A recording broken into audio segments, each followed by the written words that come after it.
Assalamu alaikum warahmatullahi ta'ala wa barakatuh. Jama'a barkanmu da yau, barkanmu da sake saduwa a cikin wani sabon bidiyo. A yau insha Allah za mu yi muku bayani ne akan wata manhaja ta wayar Android mai matuƙar abun ban mamaki, burgewa da kuma nishaɗantarwa da ƙayatarwa baki ɗaya. Amma kamin mu je kai tsaye a cikin bidiyon, sai ku danna mana subscribe, ku danna mana like, kuma ku danna mana share domin abokan wasu masu amfana ta yadda da zarar an ɗora za su mutu. Masha Allah. Yanzu mu je kai tsaye a cikin bidiyon. Kamar yadda muka ce za mu yi muku bayani akan wata manhaja ta wayar Android. Wannan manhaja ita ce ake kira X Player. Ita X Player ta yi media ce wadda ta haɗa video player da audio player a haɗe wuri ɗaya. Video player tana da audio player, tana da converter a cikinta, tana da chroma cast, abubuwa daban-daban. Yanzu mu je kai tsaye gadan-gadan a cikin bidiyon.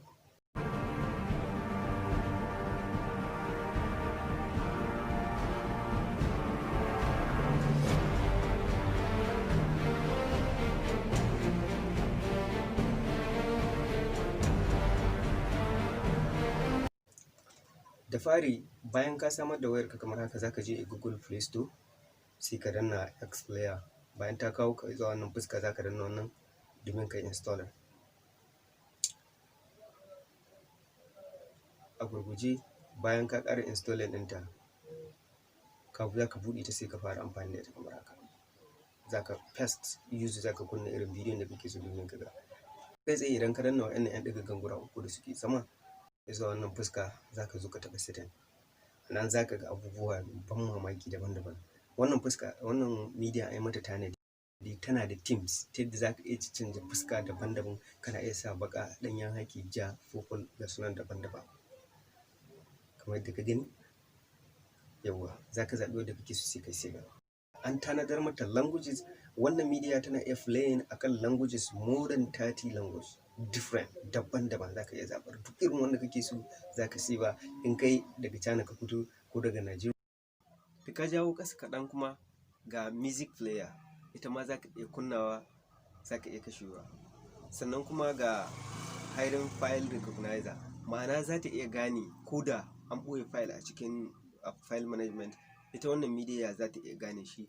Cikin media file kamar irin su document, irin su PDF, duka in akwai cikin memory ka za ta iya ganewa. Sai je fuskar bidiyo, misali ka kunna bidiyo kamar haka. To a fuskar bidiyo ita wannan media tana da salon gudana guda uku. Akwai normal, akwai background, akwai pop-up. Normal shine wanda muke kallo a yanzu. Akwai background wanda in ka taɓa shi kuma za ta ɓadda fuskar bidiyo amma kuma bidiyon yana can yana yi ba tare da ya tsaya ba. Akwai pop-up shi kuma wanda idan ka taɓa shi za ta hidda 'yar ƙaramar ƙofa wadda za ta nuna ma bidiyo, za ta barka ka ci gaba da aiki ko da ba kan wannan application ba, ko da ka yi minimizing wannan bidiyo zai ci gaba da gudana.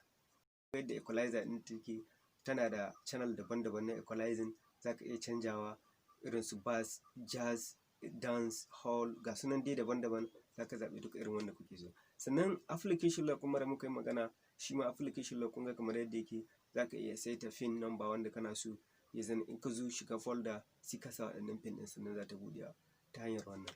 Sannan built-in converter shi ma da muka yi magana, kun ga shi ma ga yadda converter ɗin take, ga yadda ake amfani da ita. Kamar yadda ka gani za ka biyo ta nan, in ka zo nan wurin shi ma ga yadda converter ɗin take amfani. A taƙaicen taƙaitawa, wannan shi ya kawo mu ƙarshen wannan bidiyo insha Allah. Kar ku manta ku danna mana subscribe, sai ku danna mana like, ku danna mana wadatar da zarar mun dora za a sanar da ku insha Allah. Kuma idan akwai wani comment, akwai wani jawabi na ƙorafi ku ba da shawara ko wani abu mai kama da haka, ko kuma kuna so mu yi muku wani bidiyo mai kama da wannan, za ku je comment section a ƙasa za ku ajiye muna. Wannan zai ƙara mana ƙarfin gwiwa kawo muku wasu bidiyoyi irin wa'annan. Masha Allah, mun gode.